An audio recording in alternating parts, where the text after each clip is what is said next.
Questo servizio è offerto da Fare, servizi integrati per l'impresa. L'Associazione Culturale L'Artificio e la bottega di collezionismo, antiquariato e modernariato Usate Rarità di Este hanno presentato la mostra Pinocchio, carissimo Pinocchio, dedicata al celebre racconto di Collodi. Il paziente lavoro del maestro Roberto Bevilacqua e di Moira Facciolo, titolare di Usate Rarità, ha permesso di raccogliere il materiale presente nella mostra. Libri, pupazzi, giochi, burattini, dischi che quest'anno assumono particolare significato e valore. Le avventure di un burattino, per l'appunto, è il testo che è stato decretato libro dei 150 anni dell'Unità d'Italia.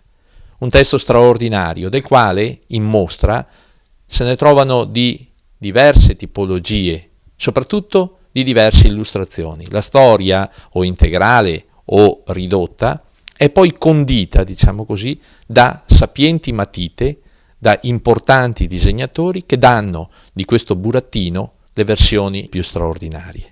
Pinocchio è diventato nel tempo un tesoro a livello mondiale e la sua storia è stata tradotta in oltre 250 lingue.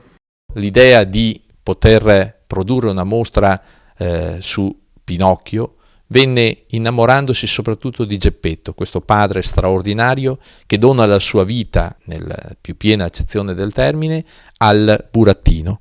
In mostra non mancano chicche di straordinaria importanza. Dal testo disegnato da Jacoviti ci sono i dischi in cartone della Durium estremamente importanti, nonché la produzione Fabbri, alla quale Comencini e altri si ispirarono per poter produrre quei film straordinariamente importanti non solo per il divertimento ma soprattutto per l'educazione di generazioni. Tanti altri capolavori, opere d'arte, vengono donati all'Associazione L'Artificio per la mostra Pinocchio, carissimo Pinocchio, perché questi artisti, questi insigni personaggi del mondo della cultura, dell'arte e dell'artigianato sanno che dalla mostra non se ne va nulla assolutamente. La mostra, che ha sede ad Este, diventa itinerante e può essere ospitata da parte di qualsiasi ente pubblico o privato ne faccia richiesta.